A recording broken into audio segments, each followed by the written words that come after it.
In the beginning, before there was music, before there was sound, the master composer raised the pen to touch the cosmos with the eternal song. The music sang and pulsed and shimmered through the halls of creation. It vibrated the universe and moved the planets along their paths. The ancient melody swirled around the blue planet and whispered in the passing breezes and rolled with the ocean's breath. The music could be heard in every creature's call.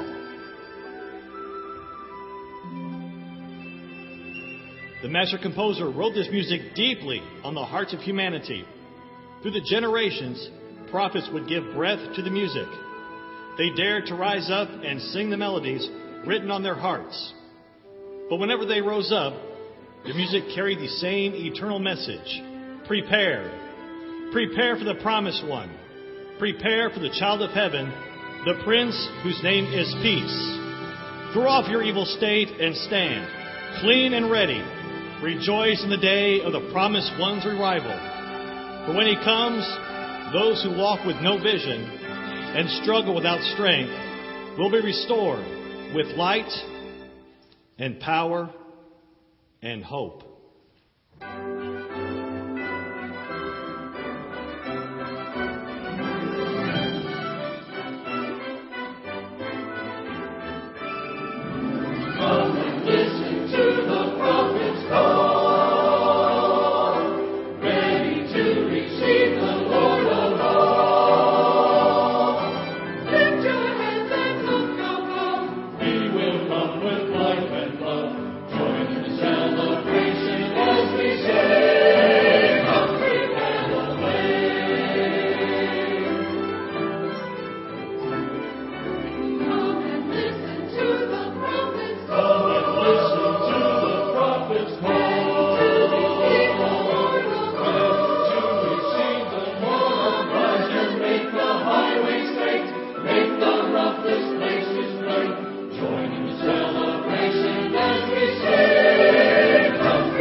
As the time grew near, the sacred tones began to dance up and down the halls of heaven.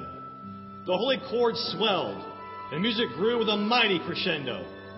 Its tempo quickened as angels tuned and prepared their songs. The eternal hourglass released its seconds and hours and years. And the time grew closer to send the redemption song to earth. But this time, it was not only the song that would be sent, but the very child of heaven. Angels lined the halls, ready to depart for earth.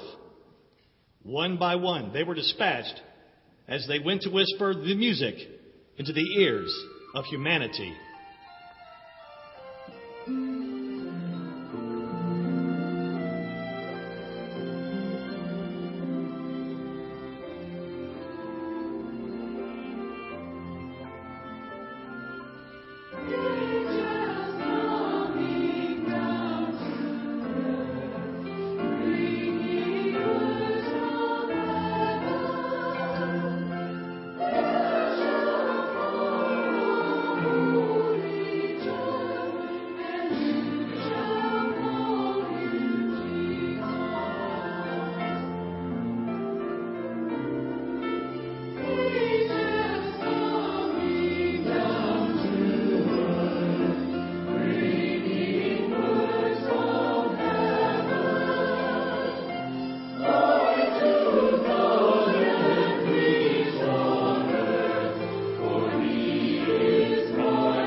Joseph, take Mary to be your wife.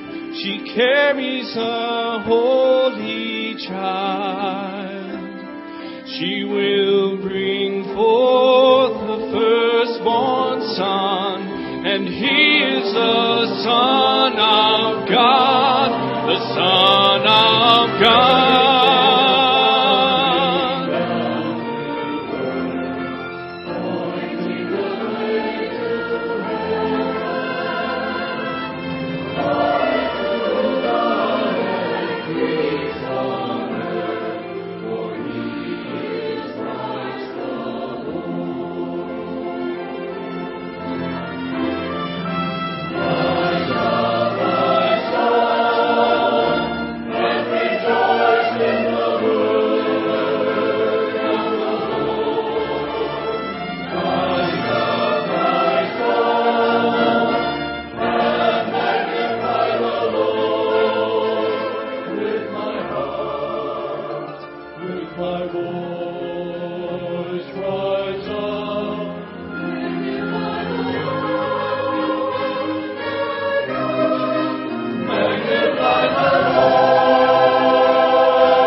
And so the moment came when the composer took heaven's Son and blessed him and formed a seed wrapped with divinity, rich with immortality, acquainted with heaven, but ready to enter this world.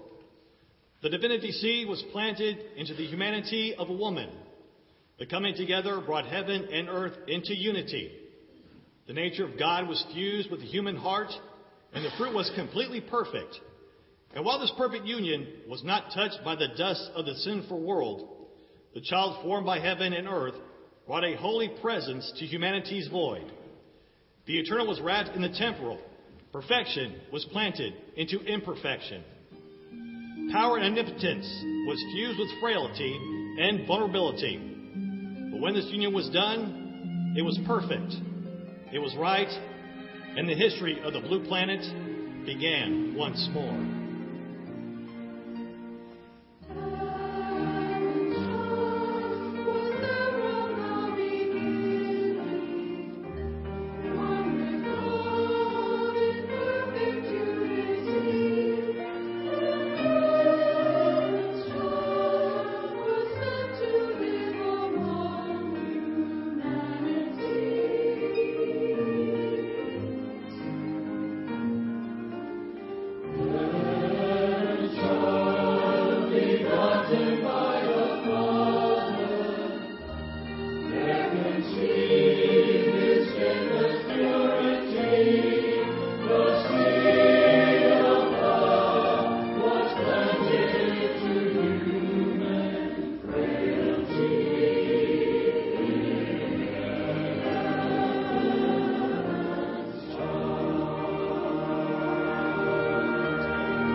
The child's first breath produced a cry heard across the hay of the stable. The first cry of a newborn is a beautiful sound. All human ears will stop and listen to the song of a new resident of earth, a new brother or sister of humanity. He sings in the most primal voice and calls out in protest as he enters the new world. But to the ones who receive him, the newborn song announces that all is well. Another precious soul has crossed from the safety of the womb to become a new resident of this world. Joyful tears abound as the newborn proclaims to all around him, I am here, I am safe, and I am alive.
Child was a beautiful sound to the ears of his mother. She surrounded him with warm, loving arms and blessed him with her adoring gaze and tender words of assurance. But outside their cocoon of quiet love and joy, the earth struggled under the injustice of domination, power, and enslavement. The world desperately needed to hear a new voice and a new song. Even those first days of joy of the child's arrival came to those with open minds and hearts. And now today, those who will grow still and listen may hear the heavenly song and receive the peace and joy of the child, our Emmanuel.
The sun had left for the night, and a chilly moon drifted in to take its place.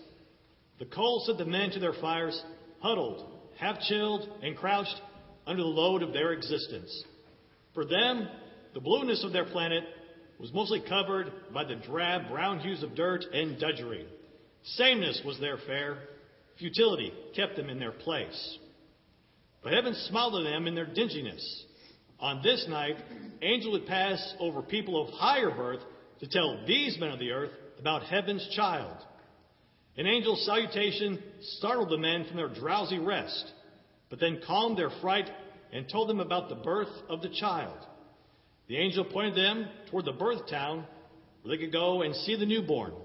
Then, like a triumphant cymbal crash, a host of angels exclaimed praise to the heaven's master and blessed the earth with a prayer for peace. After the angels left, the night seemed to lose its chill, and the dark sky seemed to glow with excitement. Still wearing all the stains and smells of the earth, the men left the warmth of their fires to answer the angel's call. With great celebration, they clambered down the road leading into town.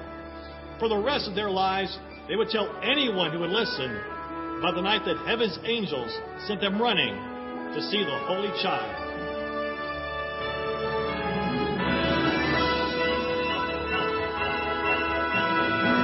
Come down, let us go to see this mighty wonder.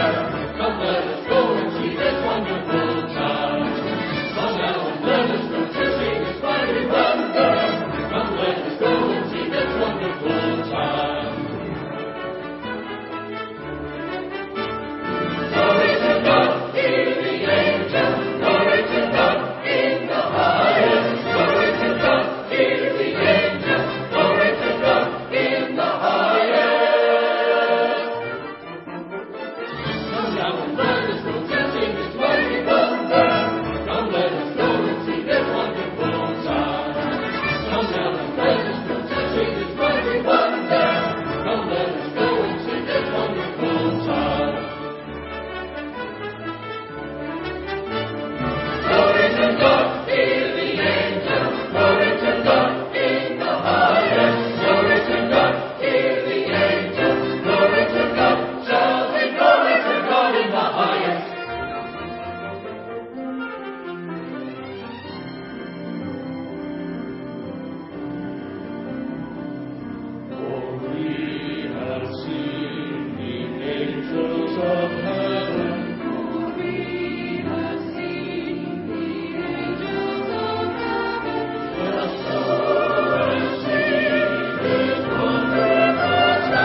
The men quickly found the child in a humble stable lying on a bed of hay.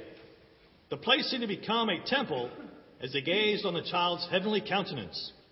Beauty is seen only by those who will open their eyes. The song is cherished only by those who will draw quiet to listen. An heavenly sign is beheld only by those who raise their vision in search of it. There were other men from a distant land who raised their eyes to the heavens. For them, the night sky was a black parchment upon which the Creator wrote the order and purpose of humanity. Through the long chill of night, as they searched the heavens for a sign of divine guidance, they came upon a star that seemed to whisper to them, "He is here. The newborn king has been born. Go and see him." Faithful to their sky watching, they embarked upon the dusty road to follow the star's beckoning. The star grew them into a land of ancient wars and heavenly revelations.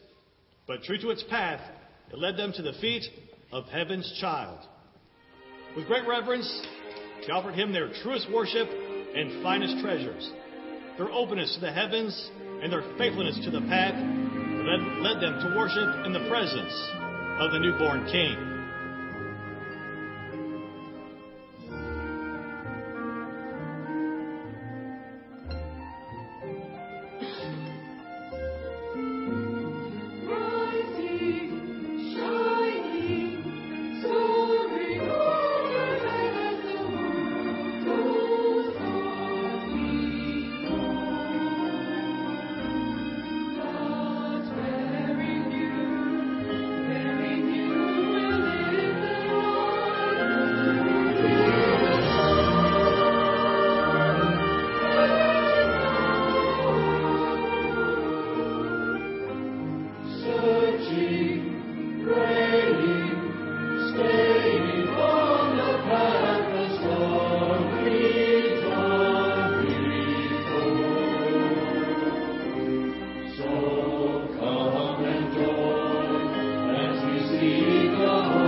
The old priest awoke, and the new morning sun washed across his eyes like 1,000 suns had before.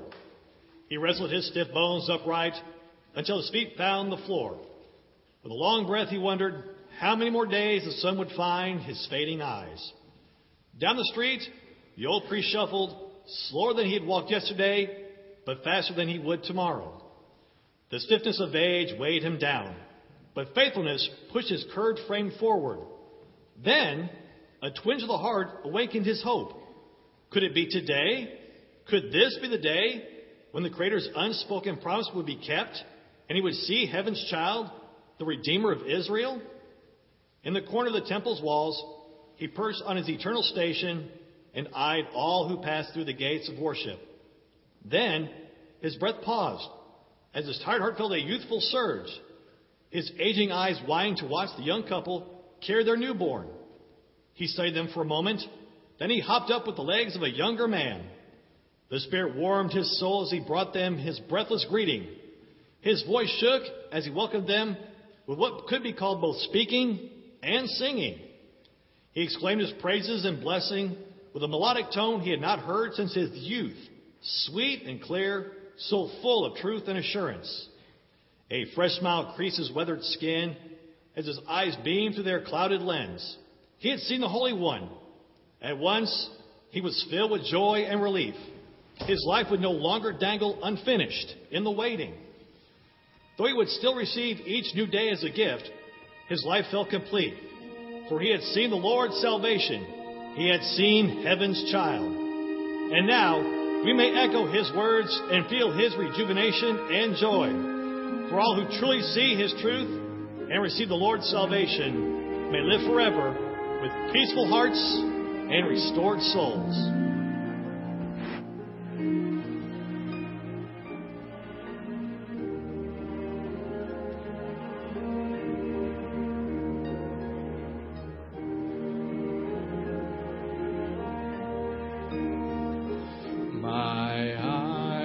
Have seen the child, I've seen the Lord's salvation.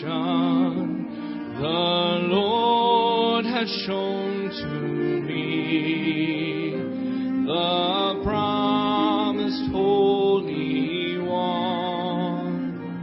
My eyes have seen the child, the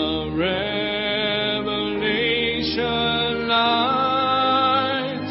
May God forever be praised, for now I may go in peace.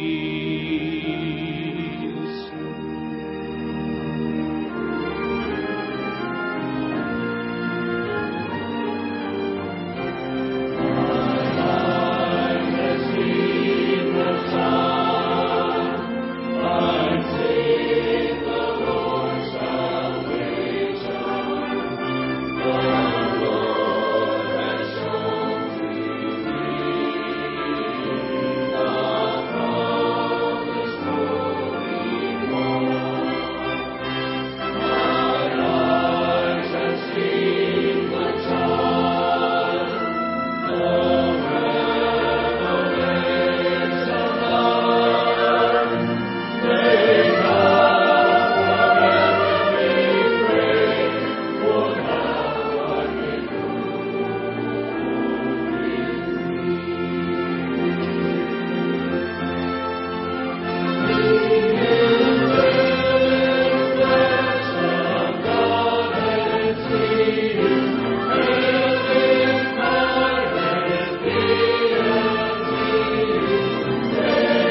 master composer who breathed the song into existence now stirs the music in all of us.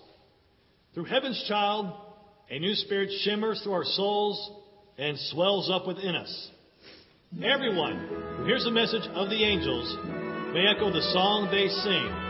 And so, let us rise up to join heaven's angels to celebrate the coming of heaven's child, who is Christ the Lord.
Special word of thanks to Judy, who has now gone back to the organ, for all of her help in preparing this, for Keith No in the back, along with Lucy Lane, who are just absolutely instrumental to us being able to produce something like this with the instrumental accompaniment. We're so thankful there.